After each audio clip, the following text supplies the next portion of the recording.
lot of people, and we did it intelligently. Then when they took over, they just threw money around like it was dirt. And as you know, the recent monster hurricane, Helene, just wiped out so much. If you look at the different states, North Carolina, Georgia, Alabama, South Carolina, Florida, Tennessee, it was just devastating, devastating. And the response was the worst since Katrina, but really a lot of people think it was much worse than Katrina. It's still, they haven't shown up. They're not in North Carolina. The people of North Carolina have suffered incredibly, and it's just nobody to help them.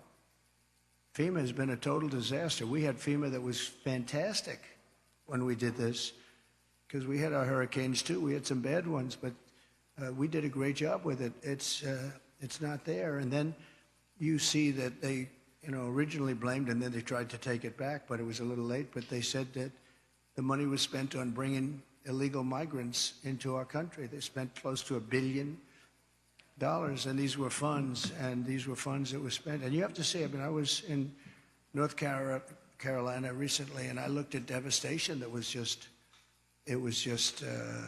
unbelievable. There was nobody there from the federal government. The local people have done incredible things. Franklin Graham has done incredible things. He's been amazing. But there was nobody there. So we're pleased also to be joined by Christy Shamblin, person I know and I've gotten to know over the last year or so, the mother-in-law of fallen Marine Corps Sergeant Nicole G. Nicole made the ultimate sacrifice during the disastrous withdrawal. Not that we were withdrawing. I was going to withdraw, but we were withdrawing with dignity and strength and power, and we were going to keep Bagram, the big air base, because of the fact that it was so close to where China makes their nuclear weapons. 1 hour away. We should have kept it, and we didn't do that.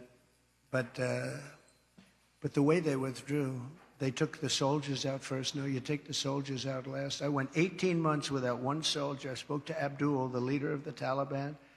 We went 18 months without one soldier even being shot at, no soldier being killed for 18 months.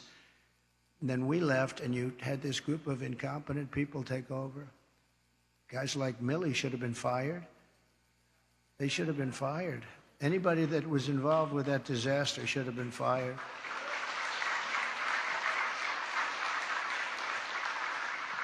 She was one of 13 U.S. service members who lost their lives.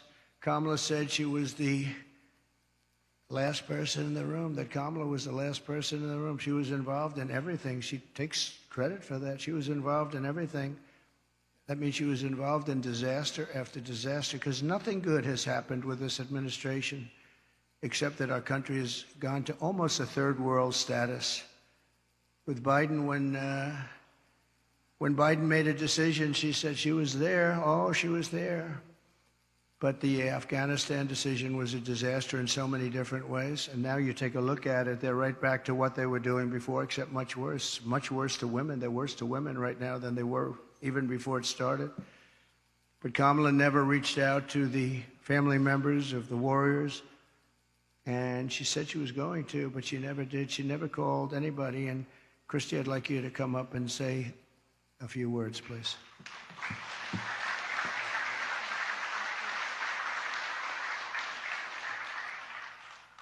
Hi, good afternoon, good morning.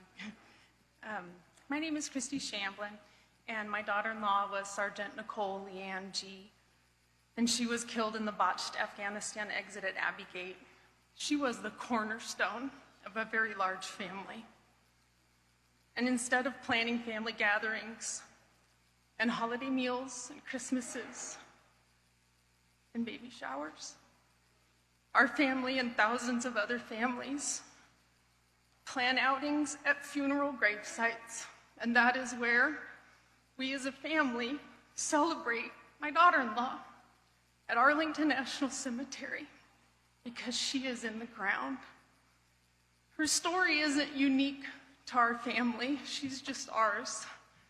There are thousands and thousands and thousands of wounded veterans who came home from that war, who need our help and who are ignored by our current administration. President Trump demonstrates peace through strength. I know what he told the Taliban when he was negotiating with them because I've made it my business to know. And what he said to them when he was negotiating with the Taliban, he said, "I will kill you if you harm one hair on one head of an American."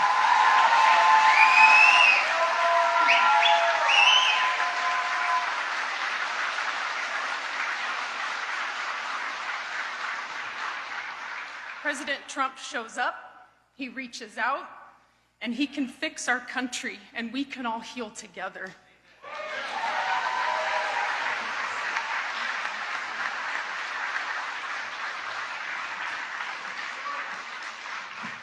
Thank you very much. It's so sad. So many cases like this. Nobody should have died.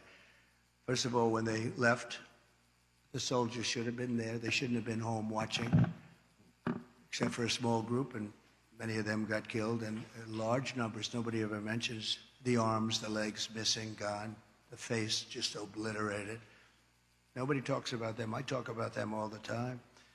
But I want to thank you, Christy, and we'll carry Nicole's memory in our hearts forever. The full consequences of Kamala's 4-year reign are almost too terrible to discuss or contemplate. We're coming to the end of a great campaign. I think we've had a great campaign.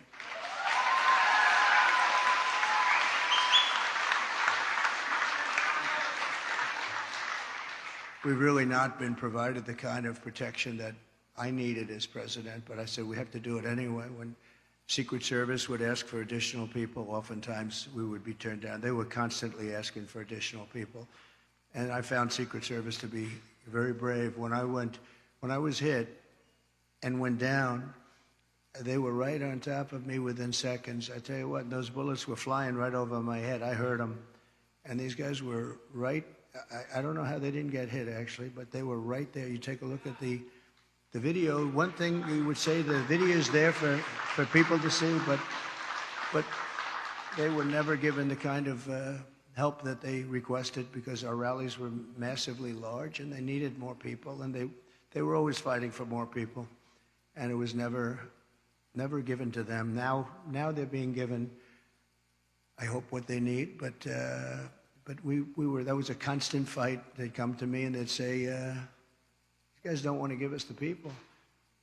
And yet Biden was covered and they'd have like 2 people show up. But Kamala is grossly incompetent, a total train wreck who has destroyed everything in her path. She's destroyed everything. She left 21 million aliens pour across our country, and then she, maybe in a short while, has to go home and she'll get herself a job someplace, who knows. But think about it, and she can look at the carnage, and she can look at all the people that have been killed. And you haven't seen anything yet because they've just started. They're just getting comfortable in our country. These are very tough people. These criminals make our criminals look like nice people. And she let the more than 13,000 convicted illegal aliens, nobody would have let these people into our country.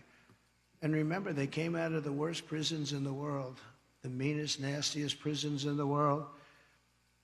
And when she says that she wouldn't do anything different, does that mean that she would have let 325,000 migrant children probably die, most of them, many of them?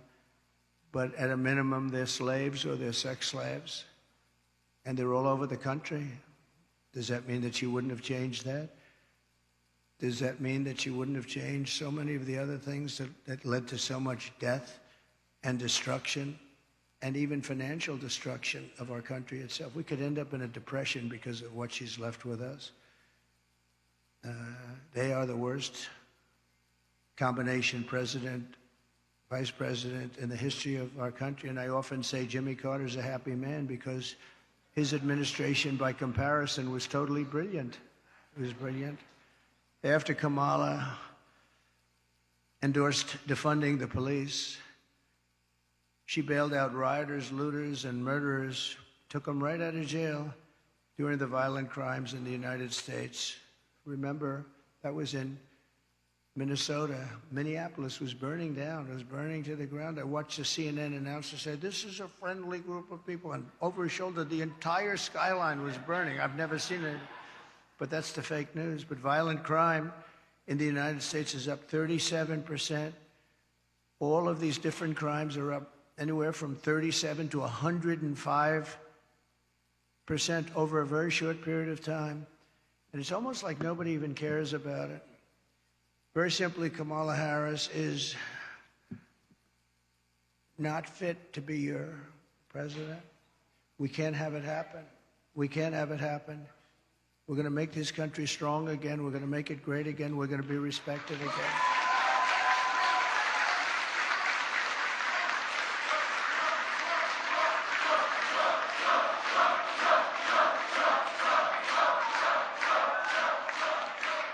Her message has been a message of hate and division, and my message is about saving our economy, securing our border, bringing together the greatest and